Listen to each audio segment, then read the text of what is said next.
Bienvenue dans les Minutes Cyber, le podcast français dédié aux acteurs clés de la cybersécurité. Aujourd'hui, nous accueillons Loïs Samin, RSSI de EDF Hydro. Bonjour Loïs. Bonjour. Merci d'avoir répondu présent pour cet entretien. Merci pour l'invitation. Est-ce que Loïs, tu peux te présenter ? Oui, donc bonjour à toutes et tous. Je suis Loïs Samin, je suis le RSSI d'EDF Hydro. Donc EDF Hydro, pour faire simple, c'est l'hydraulique, plus de 12% de l'électricité en France que gère EDF. Donc aujourd'hui c'est 600 aménagements, 400 usines, plusieurs milliers de points d'eau. Et donc je viens de EPITA, j'ai fait une école d'ingénieur il y a maintenant quelques années, et puis j'ai eu différentes activités à droite à gauche, et une des dernières c'est je suis devenu RSSI adjoint d'EDF Renouvelable, donc la petite sœur, donc l'éolien, le photovoltaïque et les batteries, et puis depuis 3 ans et demi je suis RSSI d'EDF Hydro tout simplement. Donc mon périmètre c'est le SI industriel, le SI de gestion, le SI scientifique, le SI métier. Qui est porté par Hydro. Et puis à côté, je suis aussi membre d'associations comme le Césin par exemple, où j'ai créé il y a quelques années, cofondé il y a quelques années avec des amis, un podcast, le Comptoir Sécu. Donc voilà, pour me présenter rapidement. Entendu. Sachant qu'avant ça, tu as parlé de SI de gestion, tu as eu d'autres postes de responsable sécurité dans des SI de gestion principalement avant ? Oui, avant j'étais notamment, donc avant EDF Renouvelable, j'étais RSSI d'une ESN. Alors c'est très différent, notamment ça dépend aussi dans quel type de société on est, clairement, mais c'était notamment plus pour essayer de faire la normalisation, pour essayer de répondre à des besoins comme de la 27001. J'étais arrivé où il n'y avait vraiment pas eu de sécu. Donc là aujourd'hui, depuis que je suis chez EDF, je fais notamment beaucoup d'industriels, ce qui me passionne énormément. Ça fait bientôt plus de 6 ans, 7 ans que je travaille notamment sur ce sujet. Donc ouais, j'ai une expérience un peu différente, où j'étais consultant aussi avant. J'ai travaillé aussi un peu pour les ministères ou l'ANSSI indirectement. J'ai jamais été chez eux, mais voilà. Entendu, une belle et riche expérience. Alors, on va se concentrer un petit peu sur ton poste actuel. Une question qu'on pose souvent dans ce podcast, comment, ou plutôt où te situes-tu hiérarchiquement dans l'entreprise ? Alors, moi je suis donc rattaché au directeur performance d'exploitation, donc c'est un peu le directeur, anciennement c'était le directeur industrie d'EDF Hydro, qui a aussi une casquette de DSI. Donc clairement en fait mes collègues, c'est des gens notamment qui sont en charge aussi bien de la partie industrielle, du patrimoine, etc. Ce qui amène des échanges extrêmement intéressants. Mais il est aussi de DSI, donc aujourd'hui il est aussi de DSI, donc il est aussi en charge du SI et notamment de piloter le SI au sein d'EDF Hydro, mais qui est, on s'en doute bien, très intimement lié au process industriel, clairement, puisque là. Et puis, alors déjà un premier point, c'est que moi je pense clairement qu'aujourd'hui il n'y a pas vraiment de discussion, il y a beaucoup de discussions sur le positionnement du RSSI. Je pense que pour résumer, ça dépend beaucoup des gens et de l'humain. Aujourd'hui on peut être très bien rattaché à un DSI qui est extrêmement mobilisé, qui comprend le sujet. Alors oui, des fois on peut avoir des complications, des contradictions, mais si on est 2 grandes personnes et on arrive à bien se mettre d'accord, ça peut se gérer. Ou on peut être très mal placé, par exemple on va à la direction des risques ou direction secrétariat général, où finalement on n'a aucun écoute, où finalement on a très peu d'échanges avec le SI et ça peut être compliqué. Donc voilà, c'est un vrai sujet autour de ça.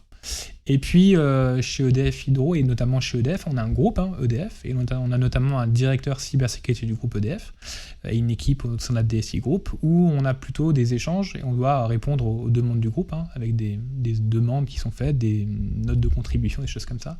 Mais je travaille vraiment pour EDF Hydro, et mon chef c'est clairement le directeur performance et d'exploitation. D'accord, mais alors du coup, côté direction cybersécurité groupe, les échanges se font plus précisément, pourquoi ? Pour le suivi, l'évolution de politique à décliner après justement dans la direction ? Elle se fait à plusieurs niveaux. Alors déjà, d'un point de vue obligation, aujourd'hui il y a des politiques à respecter, il y a des contrôles que nous demande le groupe, tout simplement. Il y a des exigences ou des respects de différentes demandes qui sont faites, d'exigences. On a 49 exigences, par exemple, à respecter en termes de cybersécurité. On rend aussi des comptes. Clairement, aujourd'hui, la direction, la DSI Group, le directeur cybersécurité représente le groupe, tout ça. Et on a aussi un autre côté qui est qui est différent, mais qui est aussi de donner notre avis sur aujourd'hui, clairement, qu'on va prendre une solution, quel type de solution à prioriser, quand aujourd'hui le SOC ou quand les équipes SI tertiaires, donc qui sont pas gérées par EDF Hydro, mais les postes de travail, etc., vont développer des solutions. On donne aussi notre avis, on a des échanges. Donc voilà, c'est des échanges aussi très variés qui nous permettent, nous, en tant que représentants du métier, aujourd'hui je représente EDF Hydro pour le groupe sur la cybersécurité, on essaie aussi de pousser nous ce qui est pertinent pour nous. Exemple, par exemple, chez EDF Hydro, on est de plus en plus sur de la mobilité. Et par exemple, un de mes rôles, c'est de m'assurer que les projets aujourd'hui que va pousser le groupe vont aussi permettre de mettre de la sécurité dans la mobilité. Voilà, c'est le sujet autour de ça. Donc c'est vraiment deux côtés. On doit respecter et prouver au groupe que on respecte bien les exigences. Et puis nous, on va s'y pousser et demander que simplement nos besoins soient pris en compte par le groupe, tout simplement. On parle pas mal d'indus, en tout cas on va parler d'industriel, même s'il y a aussi, comme tu disais dans ton périmètre, du SI de gestion.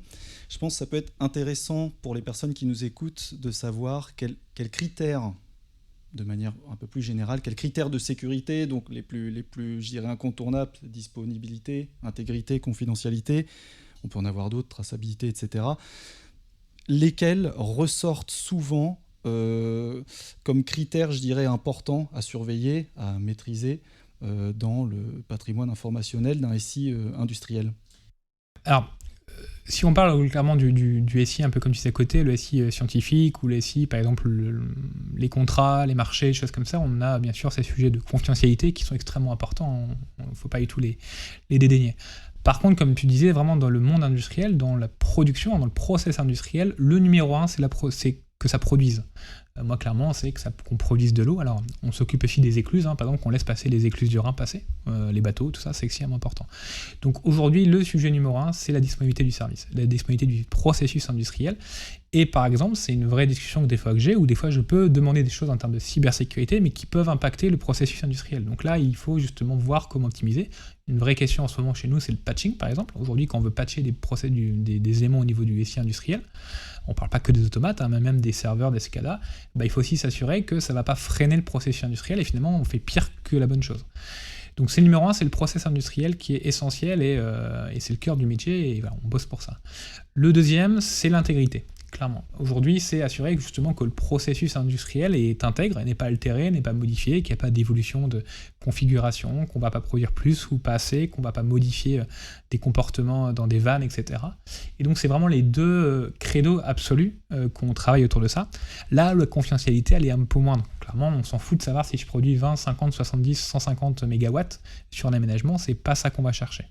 On va vraiment chercher de s'assurer que on produit, parce que dès qu'on produit plus, on arrête tout, et clairement c'est le but de tout ça. Et c'est notamment aussi pour ça que dans mes casquettes, que je ne me suis pas présenté, mais je suis RSSI d'EDF Hydro, je suis aussi correspondant informatique et liberté, mais surtout je suis aussi responsable du PCSI d'EDF Hydro. Donc je suis en charge d'assurer la continuité d'activité du SI d'EDF Hydro, et c'est très proche justement de la partie cyber, parce qu'on travaille beaucoup sur la dispo autour de ça. Donc c'est un sujet extrêmement important chez nous et qui apprend.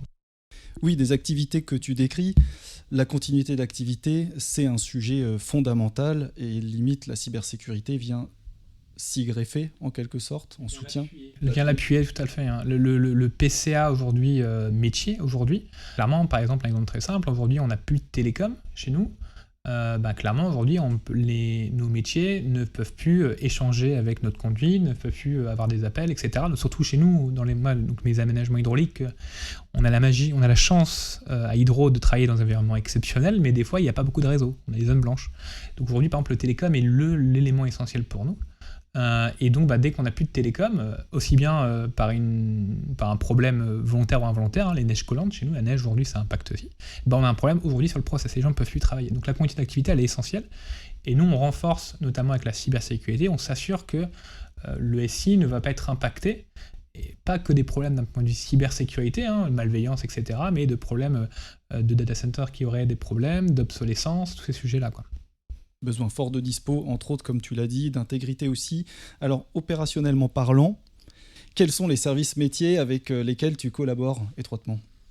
Il y en a beaucoup, et c'est pour ça que le métier de RSSI est aussi génial. C'est qu'en fait, on communique aussi bien avec le CODIR. On ne communique pas tous les jours avec le CODIR, mais j'ai des présentations des fois au CODIR où je dois présenter par exemple un programme sécurité que je veux vendre, pour avoir les financements, pour expliquer la stratégie, leur expliquer aussi les problèmes, les sensibiliser. Mais principalement, c'est le métier.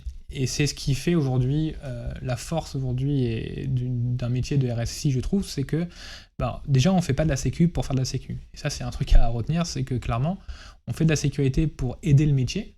Donc aujourd'hui, je passe du temps avec eux pour déjà comprendre leur métier, m'asseoir et juste les écouter, comprendre leur métier, parce que j'ai pas envie d'être le RSSI qui tour d'ivoire ou qui ferait un peu le parisien centré, parce que chez nous on a beaucoup de régions, mais voilà, c'est quelqu'un qui comprend le métier et est pragmatique. Donc voilà, les services métiers numéro 1, c'est le métier, c'est concrètement c'est des exploitants, c'est des mainteneurs, des gens qui veulent faire évoluer leur SI. Ensuite, c'est les équipes MOSI et MOE, clairement, les gens qui vont développer, faire de la maîtrise d'ouvrage pour développer des applications. Et puis MOE, parce que notamment aujourd'hui, dans la démarche d'intégration de sécurité dans les projets, tous les projets aujourd'hui, je les vois passer, pour justement donner un avis, faire une analyse de sécurité, préconiser des mesures, demander un engagement aussi par rapport à ça. Donc aujourd'hui, on voit beaucoup de projets passer. Mais toujours avec une volonté métier. C'est-à-dire qu'aujourd'hui, on n'essaie pas de dire non, on va tout vous bloquer, etc. C'est si ça va pas, on va trouver une solution ensemble pour trouver une solution. Et c'est ce qui fait, je pense, là où un RSSI, je pense, écouter ou pas écouter. C'est aujourd'hui, est-ce que finalement, on va être en mode non, faut pas faire ça, votre projet, je l'accepte pas, ou finalement, on va se dire votre projet, il est pas bien, par contre, on va travailler ensemble pour améliorer. Donc, les différentes collaborations, c'est vraiment une collaboration, comme tu dis. C'est pas juste vous faites quelque chose, vous m'écoutez moi, mais on travaille ensemble pour améliorer aussi bien le métier, pour comprendre ce qu'ils ont besoin et leur amener une solution. Par exemple, ils vont dire moi je veux plus, j'en ai marre de m'authentifier avec un mot de passe que j'ai pas le temps, parce que je dois produire en priorité. Et on va trouver peut-être une autre solution que des mots de passe. On va trouver une solution de biométrie, de carte à puce, etc. Donc c'est vraiment être flexible et collaborer avec les différentes parties prenantes de l'entreprise. Et puis à la fin, bien sûr, mais c'est les métiers, mais c'est les utilisateurs simples, c'est les sensibiliser, faire les opérations de phishing, leur faire comprendre pourquoi il faut faire attention, pourquoi c'est le premier niveau de protection, tout simplement. Donc voilà, c'est très varié et c'est pour ça qu'on ne s'ennuie pas. Tu as parlé un petit peu d'ISP. Est-ce que tu as déjà vécu ici ou dans une autre expérience, c'est pas tant l'important, des points de blocage, justement, tu disais on essaye de pas être bloquant, d'accompagner au maximum, de préconiser des solutions, etc. Est-ce que ça t'est quand même déjà arrivé à un moment d'être dans une impasse où là, le projet tel qu'il va sortir n'est pas satisfaisant? Quels sont les recours que tu as pu avoir? Alors oui, dans la vraie vie, oui, ça arrive souvent. C'est pas juste un projet qu'on nous prévient genre 6 mois ou 1 an avant le projet, on fait une analyse de risque en amont, et puis ils prennent bien en compte nos mesures, et puis tout ça. Dans la vraie vie, c'est des projets qu'on rattrape, des projets qui se tournent déjà, etc. Et la façon, c'est s'adapter, clairement. Aujourd'hui, on a des projets, il faut être réaliste, il y a des projets, c'est difficile de dire vous passez pas, parce qu'il y a une obligation réglementaire, il y a une obligation autour de ça. Par contre, c'est d'être assez intelligent avec le métier, avec la MOSI, pour dire ok, c'est pas possible aujourd'hui. Par contre, dans la roadmap, dans la prochaine version qui est prévue dans 6 mois, 8 mois, 1 an, alors à part si vraiment c'est un truc extrêmement critique, et là on met en risque la société, et là par contre on me demande là je mets du poids et je demande à ma direction clairement de choisir et de porter un risque, clairement. Enfin, je rappelle, un RSSI, on n'est pas responsable du risque, c'est la direction qui est responsable du risque, c'est à eux de porter des risques et donc on leur présente les risques. Mais pour revenir à ta question, clairement si une application, on voit des choses qui ne nous satisfont pas mais qui peuvent encore aller, clairement c'est dire dans la roadmap, quand est-ce que vous avez prévu d'intégrer ça ou ça, tous les 6 mois, de négocier, et donc c'est vraiment s'adapter aujourd'hui. C'est pas de dire non, c'est pas possible, on bloque votre projet. À part, je rappelle, dans un cas vraiment extrême, mais c'est de dire, ok, c'est pas possible, vous avez des obligations qu'on peut pas faire autrement, on va trouver une solution, on va trouver des mesures peut-être différentes, on va peut-être faire évoluer l'architecture, on va peut-être faire de la sécurité périmétrique, plein de choses qui permettent d'être flexible et de pas être le ayatollah de la sécurité. Et finalement, vraiment, je reviens sur ce mot qui est important pour moi, c'est le pragmatisme. Il y a une dimension un peu responsabilisante, c'est-à-dire que s'il y a un point de blocage, un désaccord, il faut que ce soit fait en connaissance de cause et que si le métier continue dans cette direction, il faut bien qu'il porte son risque, qu'il l'ait compris, qu'il l'accepte. Clairement, et c'est notamment pour ça que dans chaque ISP, en fait, quand l'analyse de risque est finie, donc où j'ai fait mes mesures, où j'ai fait préconisation de mesures, où je demande à chaque métier et MOE de dire mesure acceptée, pas acceptée, implémentée, pas implémentée, et j'ai une petite phrase en bas qui dit je suis, alors je sais pas ce que je mets là, mais en gros, j'accepte les risques, etc. Et en gros, ce que j'ai écrit, aujourd'hui, je l'assume et je vais signer par la MOA, la responsable de MOSI, par le MOE, par le métier et par le RSSI. Okay. Vous suivez bien les bonnes pratiques de gestion des risques où au moins il n'y a pas de... Tout le monde le sait. en fait, connaît la situation et s'engage ou décide de faire autre chose. Et ce qui est étrange, on pourrait dire finalement ça pose problème, en fait les gens sont plutôt contents en fait. Finalement on expose clairement et puis voilà, il n'y a pas de choses cachées, etc. Et puis il y a certains risques où clairement, des fois c'est la cyber qui sont très importantes, par exemple le chiffrement et choses comme ça, et puis des fois sur les choses par exemple de disponibilité du service, on va dire au métier, c'est à vous de vous engager. Est-ce que vous voulez l'application et un PDMA ou un DIMA d'un certain niveau? C'est pas à moi RSI de le dire, moi je m'en fous. C'est vous métier. Si votre application elle tourne pas, vous ne serez pas prioritaire au PRA, et puis leur reprise d'activité elle sera moins présente. Et donc tout ça on l'écrit clairement, et aujourd'hui il n'y a pas de choses cachées, il faut bien expliquer tout, et c'est aussi un sujet qui est compliqué. C'est que des fois les gens ne comprennent pas parce que c'est pas leur métier, donc il faut bien prendre le temps de leur expliquer les risques, ça implique quoi, une sauvegarde tous les 7 mois, 1 mois, 2 mois. Et puis honnêtement, depuis moi j'ai mis ça en place, j'ai jamais vraiment eu de problème. Alors, c'est pas parfait, mais honnêtement, on a toujours été très clair et ça fonctionne extrêmement bien parce qu'on est tous transparents. D'accord.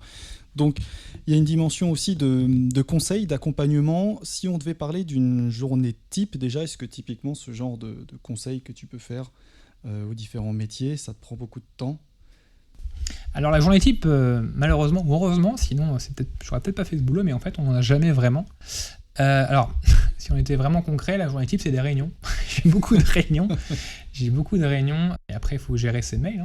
Mais donc non, en fait, c'est aussi bien très varié. Donc c'est soit travailler avec mes équipes directement sur des projets, des programmes sécurité qu'on est en train de mettre en place, de l'intégration de revues de mesures de sécurité suite à des ISP, de revues de projets, d'analyse de risque de projet, des dérogations à valider ou à pas valider, de la sensibilisation, puis aussi à tous les sujets aussi au niveau du groupe, simplement qui peuvent être d'aller voir le groupe parce qu'on a des réunions entre tout RSSI d'EDF, sur des projets particuliers, on nous demande notre avis dessus, et puis ça peut être, et c'est là où c'est mes meilleurs moments, ou aller sur le terrain, tout simplement, aller sur le terrain, voir le métier, sensibiliser. Là, il y a quelques mois, j'ai passé pas mal de temps dans les différentes unités de EDF Hydro, puisque chez EDF Hydro, donc, il y a 8 RSSI qui sont présents et qui sont responsables de chacun de leur unité. Et c'est d'aller les voir, qui me font des visites terrain, d'aller voir leur codir pour les sensibiliser. Donc c'est vraiment très différent. La chose vraiment qui est essentielle, c'est de pouvoir passer du temps aujourd'hui avec le terrain, de ne pas être en fait tout le temps niché sur son ordinateur, essayer vraiment d'échanger. Aujourd'hui encore, avant qu'on se voit, je marchais pour te rejoindre et puis j'ai croisé quelqu'un qui m'a parlé d'une problématique parce que je voyais jamais, et puis on a passé un quart d'heure et puis on a essayé de gérer un problème. Donc en fait, c'est d'être disponible et surtout d'avoir la porte ouverte, c'est ça, c'est tout sujet. Est-ce que tu voudrais parler d'une expérience, quelque chose que tu as vécu, que tu considères comme vraiment un succès pour toi, une satisfaction personnelle en quelque sorte? Je pense que c'est d'avoir pris le temps de comprendre le métier. J'ai un RSSI que je connais bien, qu'on connaît bien tous les deux, un certain Alexandre, qui se reconnaîtra peut-être, m'a dit au début, il y a 6 ans, quand je suis arrivé dans le monde industriel, il m'a dit va voir le métier, assis-toi à côté d'eux, écoute-les. Et en fait, j'ai pris ce conseil vraiment pied à la lettre, et en fait, ça m'a vraiment permis de comprendre le métier, et en fait, de l'écouter et de pouvoir simplement, quand un métier vient me parler, déjà il vient me parler avec plaisir parce qu'il sait que je vais pas lui donner une vision qui est totalement fausse, parce que j'ai pris le temps de l'écouter, j'ai pris le temps de comprendre ses problèmes, j'ai pris le temps de lui présenter mes problèmes, on essaie de trouver des solutions. Donc vraiment la chose où je suis plutôt content, c'est d'avoir vraiment appris à comprendre le métier, appris à passer du temps. Alors je suis passé dans différents secteurs, donc toujours dans l'énergie, mais aussi bien de l'éolien, du photovoltaïque ou de l'hydraulique. Finalement, c'est à peu près les mêmes problématiques qu'ils ont, et après on apprend des métiers différents. Et puis le deuxième aussi succès où je suis plutôt content, c'est d'avoir appris à être pragmatique. Je vais être franc, quand je suis sorti, alors j'étais consultant au début, j'ai fait du vent, mais au début tu viens avec tes grandes idées en disant faut que ça soit comme ça, c'est comme ça, il faut que tout... T'as une vision très théorique en fait de la sécurité qui des fois ne s'applique, des fois même souvent, ne s'applique pas à la vraie vie opérationnelle. Et en fait c'est d'avoir appris à être pragmatique et de simplement de se dire que voilà, le but c'est pas être un ayatollah de la sécurité, c'est que des fois c'est de prioriser les risques, c'est de travailler là où c'est le plus important, et puis d'apprendre à quand un projet vient me voir en disant on voudrait faire ça, c'est dire ok ça c'est pas possible, mais on peut essayer de trouver ensemble pour travailler, etc. Donc c'est de travailler avec eux et de pas être, en fait, de vraiment être opérationnel. C'est de pas être dans une tour d'ivoire, de pas avoir une vision très théorique, mais c'est vraiment de travailler avec le métier pour apprendre à c'est quoi vos problématiques opérationnelles. C'est comme opératique d'un point de vue cybersécurité. Ok, on va se retrouver au juste milieu. Je vais pas te laisser faire ce que tu veux. Je vais pas, moi, te faire un truc incroyablement mais compliqué, mais qui, moi, me serait rassuré d'un point de vue sécurité. On va trouver le juste milieu, et puis ensemble, on fait un juste milieu qui est sécurisé, attention. Mais voilà, c'est le point mes deux succès que je pense, c'est vraiment avoir appris à écouter et à comprendre le métier, surtout dans l'industriel, c'est ce qui est un milieu passionnant. Et puis apprendre aussi à être pragmatique et d'arrêter d'être très théorique ou dans la grande idée, même mes grandes idées, imposer mes grandes idées, mais apprendre à mélanger l'opérationnel et la sécurité. Donc accompagnement, conseil, pragmatisme, il y a quand même une grande dimension humaine en quelque sorte dans le métier. Je dis souvent, c'est être RSSI, je pense c'est 80% de communication politique. Parce que oui, des fois il y a de la politique, hein, c'est ce qui aussi des fois effraie un peu des gens de venir dans ce monde-là. Mais clairement, en fait, aujourd'hui, moi je passe beaucoup de temps à essayer de comprendre les gens, essayer de les convaincre aussi des fois, hein, parce que quand on a une personne qui pendant 30 ans a fait quelque chose et tu viens le voir en disant non, tu sais, moi je fais la chose et je te dis que c'est pas bien, il s'en fout, enfin il dit non, moi je veux que ça marche, j'ai mon PC qui tourne depuis 20 ans, au moins je sais ça fonctionne, je suis rassuré, qu'est-ce que tu viens me voir, toi là qui me fais rien. Donc clairement c'est d'apprendre à déjà avoir différents niveaux de communication. Clairement, je vais pas parler pareil à quelqu'un du CODIR que quelqu'un qui est le plus sur le terrain, parce que c'est pas la même problématique, c'est pas les mêmes enjeux qu'ils ont. Mais chacun s'exprime. Donc c'est la communication qui est essentielle, c'est l'humain, et puis c'est comprendre l'humain. Et c'est en fait dès qu'on a compris l'humain et dès qu'on sait lui parler, je trouve, en fait, honnêtement, sincèrement, si on arrive à être convaincant, les sujets passent, hein, sincèrement. Les gens, ils sont pas bêtes, et surtout dans le milieu industriel. Le milieu industriel, on a du retard par rapport à les milieux, notamment le tertiaire. Le bon exemple, hein, c'est l'inventaire. L'inventaire aujourd'hui du SI, c'est quelque chose de classique dans le SI normal, hein, les CMDB, etc. Dans le milieu industriel, c'est compliqué parce qu'on a des vieux systèmes, parce qu'on est distribué, etc. Donc en fait, il y a beaucoup de choses à faire évoluer dans le milieu de la cyber, industriel qui viennent de loin. Par contre, les mecs comprennent extrêmement vite. On parle de cybersécurité et c'est très proche de sûreté du processus industriel. Et direct, là, c'est extrêmement important, ça rigole pas. Et on met des moyens et on fait des efforts, etc. Donc voilà, l'humain est essentiel, mais c'est ce qui fait la magie de notre métier. Et à l'inverse, qu'est-ce que tu aurais pu sous-estimer ? Est-ce que tu as déjà pris des claques en pensant que certains sujets allaient être faciles et qu'en fait c'était plus compliqué que prévu, et lesquels ? Est-ce que tu as un exemple à nous donner ? J'en ai un qui est où j'apprends encore, pour être franc. En fait, c'est tout ce qui est mise en place de solutions ou de projets sécurité. Clairement, on arrive au début, on dit attends, ça va pas, il faut un projet, n'importe quoi, hein, là, mais un exemple, il faut un projet d'antivirus de DR, il faut un projet de bastion, il faut un projet d'inventaire, etc.